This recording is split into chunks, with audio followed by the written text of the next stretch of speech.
Hello everyone.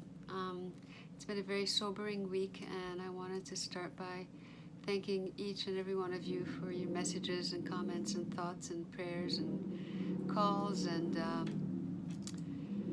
questions about different ways you could help.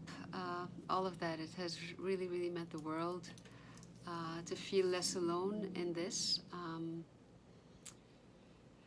As you know, there was the devastating explosion in Beirut that practically wiped out, at least 1/3 of the city, and and that, the magnitude of the devastation is just unfathomable. So it's been hard to even find words to express at this time, but the one thing I have been thinking about is a couple of things actually. One is that probably, and some of you might relate depending on what your experience has been or where you come from, but to my sense, having gone through the Lebanese Civil War and endless cycles of violence in that part of the world, when something like that happens, I think the most toxic part of the process is this sense of helplessness and feeling like there's never going to be justice, and impunity is always going to prevail, and we're just going to be cursed that way, so that there's never any sense of closure, and there's never any sense of comfort that someone was brought to justice.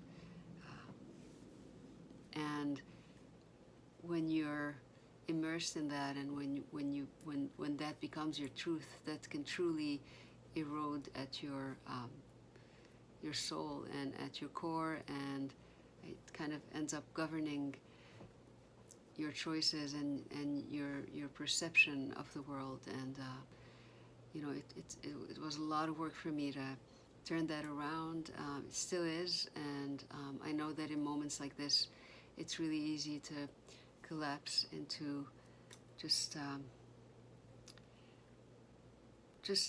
helplessness and hopelessness. And what I've learned is that while we certainly can't control what other people do, or the occurrence of events like these,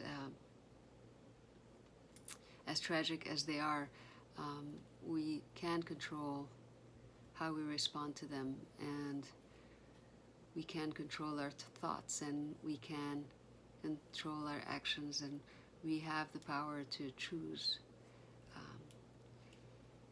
our thoughts, to choose our actions, and to choose what we believe. So my invitation for you is to consider that in the face of this much pain and rage and grief. And while all of this has its place, and we're all feeling it, there's a tremendous sense of loss, and hundreds of thousands of people have been displaced, and our neighborhood is wiped out. We lost our home. So many of our friends and neighbors have either been killed or are in critical condition, and it's definitely a lot to feel. That's very difficult. But still, I'm choosing to do what I can from where I'm at, and I invite you to do the same. I'll be posting links to organizations that you can donate to securely. Clearly there's no government to speak of or anything, so we the people have taken it upon ourselves do something about this. And this is one of the things I cherish the most about the Lebanese people is, you know, we're resilient to a fault. Sadly, we've had to become that. But it's also a beautiful thing. So I salute my people. You're doing amazing. We're with you. And everybody else who's been so incredible. Just I love you and so grateful for you, and you know, just really, really thankful for your presence in my life. And yeah, we keep on keeping on. See you.